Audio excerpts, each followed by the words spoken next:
Hey everybody, it's Khara Crossway Brindle. Welcome back to the channel. Familiar face. Hi Ashley, you're back with us. Hey. Yep. We have so many good ideas, we just can't help ourselves, right? So like lots of videos on the channel. So today you were gracious enough to volunteer to talk about your experience with Medicaid. Everyone on this channel knows I have a heart for Medicaid. I'm a consultant around getting Medicaid set up in private practice. So like no one wants to hear this from me anymore. So I'm really grateful that you get to have a voice in this. Um, Maybe let's start with how long you've been working with Medicaid and some of those first factors that had you saying yes to paneling. So I've been a Medicaid provider since 2016, so 8 years. I'm like, oh, where did the time go? Um, and I'd love to start a bit by sharing about my background because I think it comes into play as to why I've had such a great experience with Medicaid. Mm-hmm. I started off my career with mandated clients, and that comes with a ton of documentation, individual notes, specific treatment plans, working with government agencies, submitting notes to parole portals, submitting monthly reports every month, lots of case management, et cetera. And then we could, of course, always be subpoenaed for court. And I helped my boss with contracts for the state and human services. So I kind of grew up as a professional, so to speak, in the system that required a lot of different pieces at any given time. So flash forward a couple years, and when I'm looking at the Medicaid contracts and requirements and applications, I was like, oh, I can do this. And I know that's in stark contrast to a lot of our other colleagues who have been in settings where there's not a lot of those things in place or those requirements, such as private practice.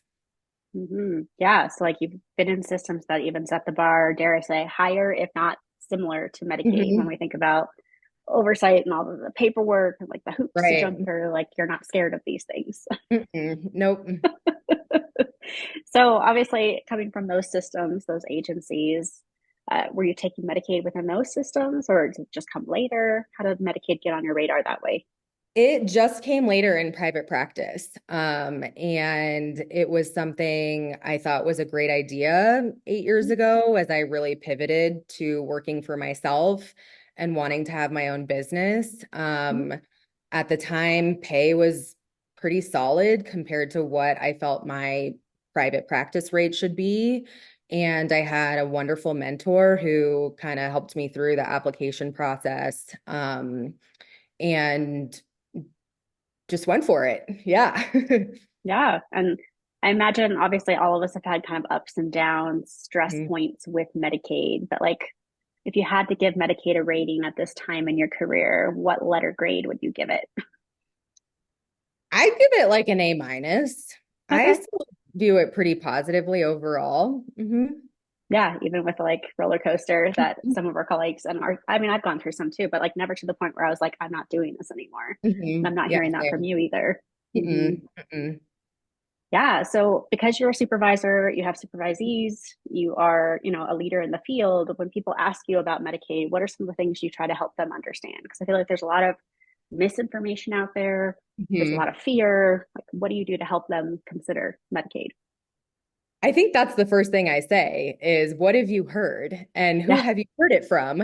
And I think a lot of the fear comes from people who don't see Medicaid clients. So that's always interesting because when I share my experience, a lot of times people are like, oh, I haven't talked to someone who's actually taken Medicaid before to get their take.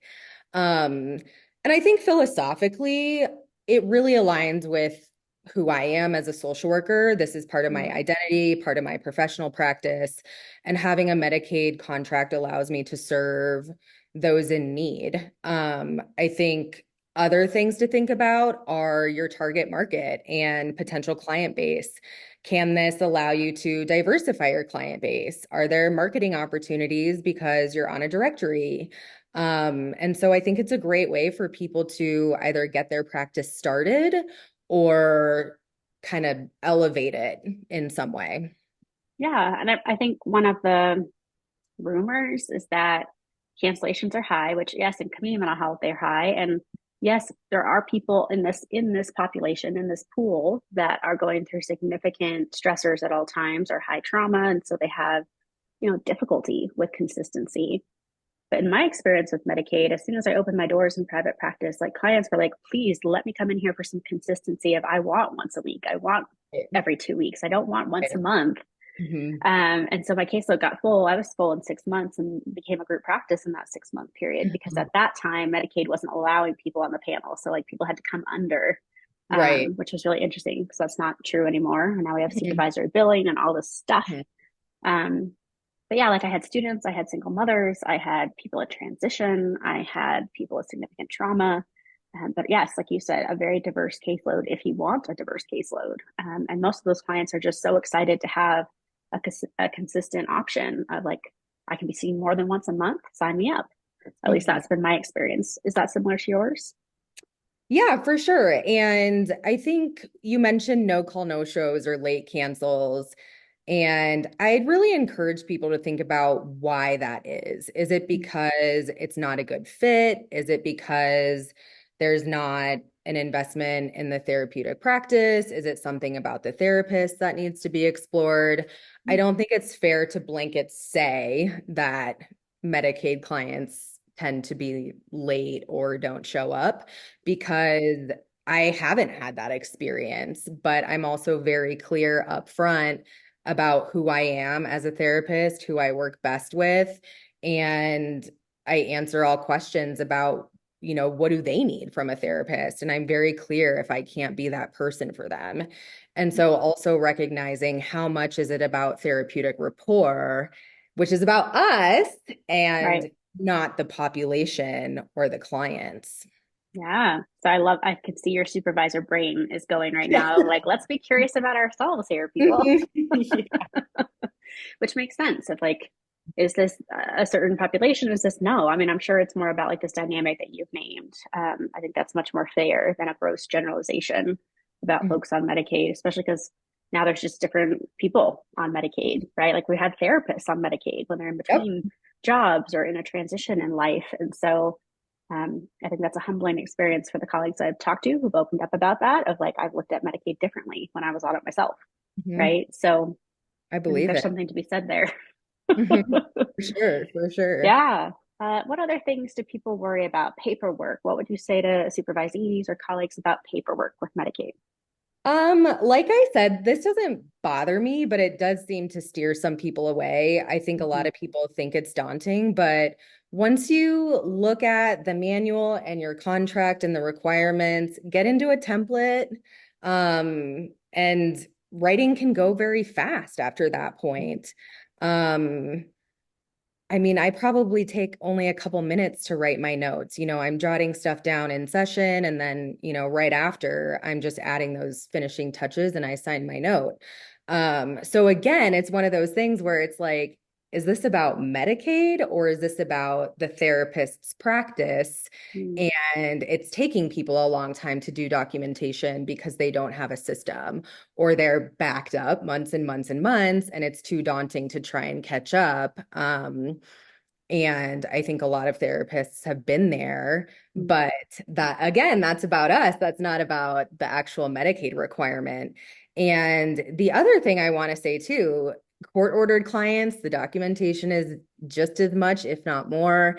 Private insurance, I mean, we're seeing more and more audits from a lot of commercial insurance. And so I just use the same template for them as I do for Medicaid, and my private pay clients. And so also recognizing like you can get audited at any time by anyone, you can get subpoenaed at any time by anyone. And True. so how are you making sure that as a therapist, you are meeting the standards of care, which are reflected in documentation? Right, right. I agree. As someone who takes both Medicaid and private insurance, I feel like just for my own sanity, I'm just across the board. Everyone gets the same treatment plan, everyone gets the same intake. Like Yeah. if Medicaid's going to set the bar, I'm more confident that I'm going to pass an audit for private Mhm. insurance because they're below Medicaid standards. So Me you and too. I are very similar that way. Clawbacks are probably the third thing people are afraid of. Yeah. Should we talk about that? Yeah. I Great. mean, I can't speak to that personally, knock on wood.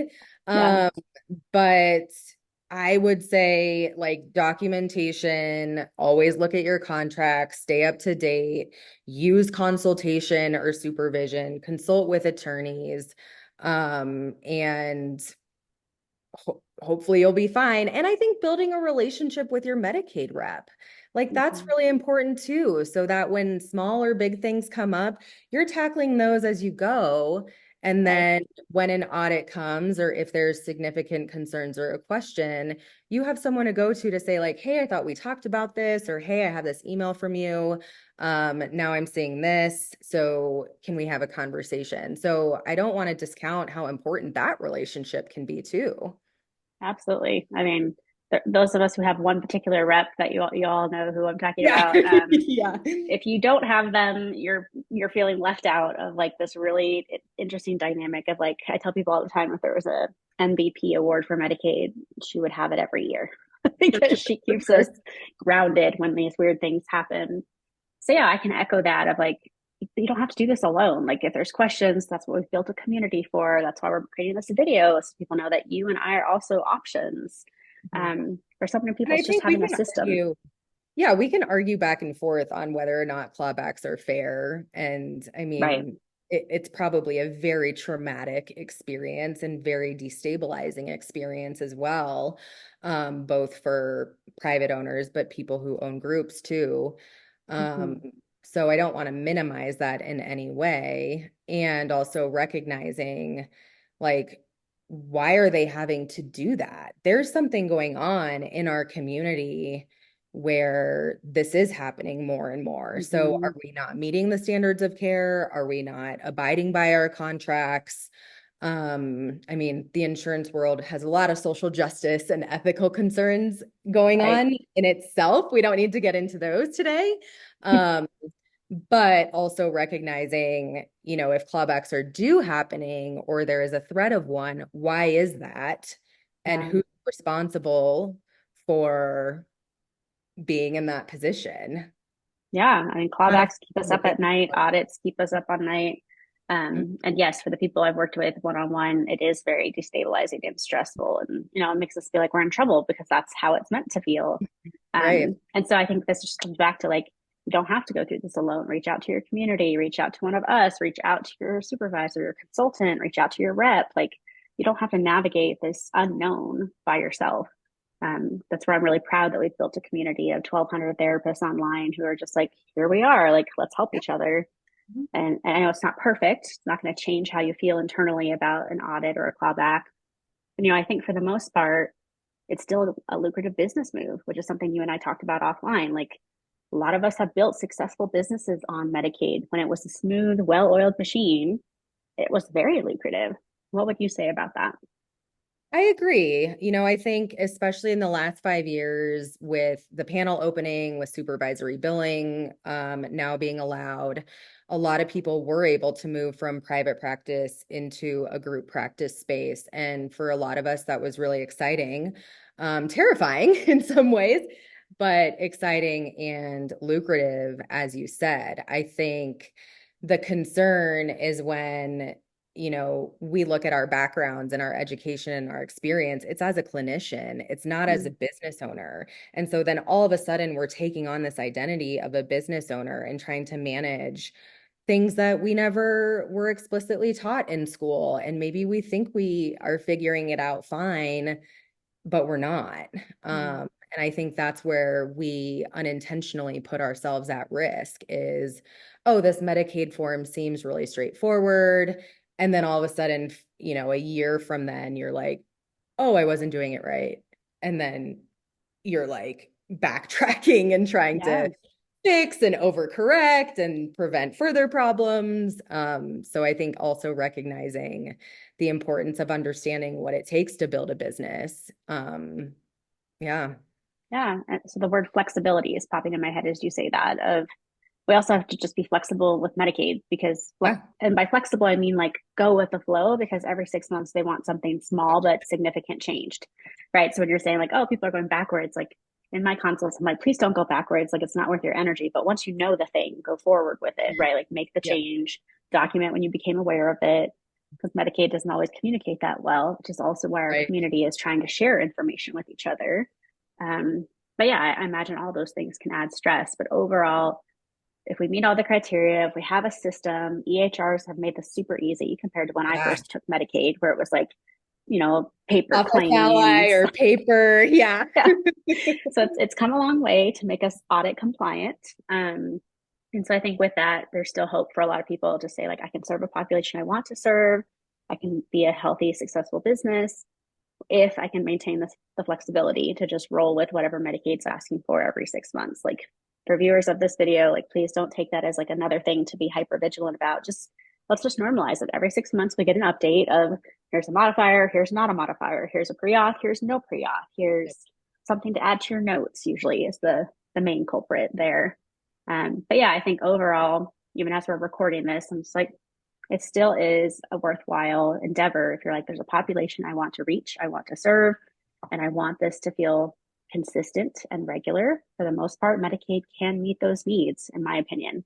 Obviously, there are exceptions, but I think for a lot of us, it's why we're here. It's why we do it. It's like it's working for the most part. Any last thoughts for viewers on how this might go? Basically, I think what we're talking about is Medicaid a fit for you as a Yeah. clinician? So that might be the title of this video. We'll see. I think my last thing is do your research. There are a lot of myths out there, such as, oh, Medicaid doesn't pay anything. And one ray pays significantly higher than some of my private insurance contracts. And so do your own research, talk to people who do take Medicaid, talk to groups who do take Medicaid to determine whether this is a good fit for you. Yeah. Don't go with the hearsay. Like, make sure you have some information and ask people who are actually taking it. It was so interesting because I feel like you alluded to that earlier when you're like, the people who've told them they're afraid of it have never taken Medicaid or have never Mhm. worked with Medicaid. I'm like, well, that's interesting. So I think that's valuable feedback here at the end, or a valuable tip for viewers of, hey, ask some people, go around the Medicaid community and ask some questions and see if it's a fit for you. I'll be sure to include Ashley's information below this video per usual. So if you have questions for Ashley, you can reach her as one of your Medicaid consultants. I'm happy to be a resource as well if there's something I can do to help you streamline your process. For some of you, that's billing, an internal audit, or just going through what is the paperwork Medicaid wants. So I'll make sure you have a chance to reach out to me as well if that would be helpful. Ashley, as always, thank you again for joining me in this video.